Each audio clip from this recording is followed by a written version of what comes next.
Per questo sentimento mio padre scrisse una poesia a mio fratellino, che allora aveva 6-7 anni, che gliene chiedeva il significato. E questo sentimento che noi proviamo, noi siciliani proviamo struggente quando siamo fuori dalla Sicilia, noi siciliani lo chiamiamo l'allammicu, che è un sentimento piuttosto complicato. E cos'è l'amico?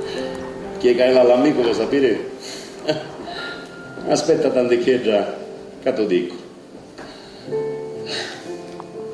Malinconia, ti potessi dire. Ah no, sto sentimento è troppo unico.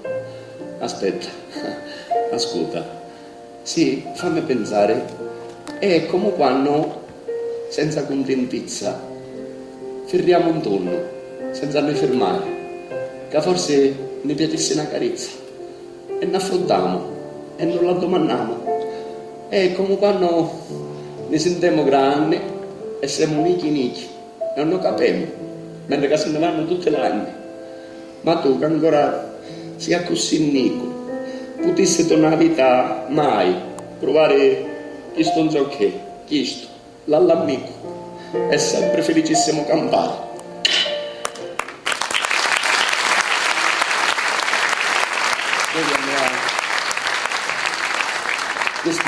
Questi signori, perché di signori autentici si tratta, hanno fatto un applauso pur non avendo capito una sola parola.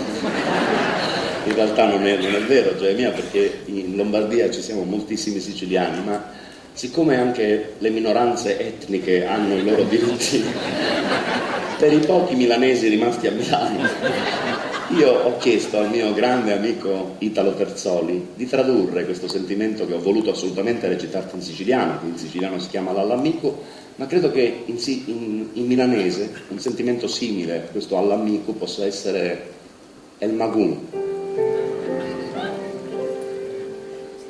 El magun cosa vuol dire? Prova a chiamarlo in un'altra maniera.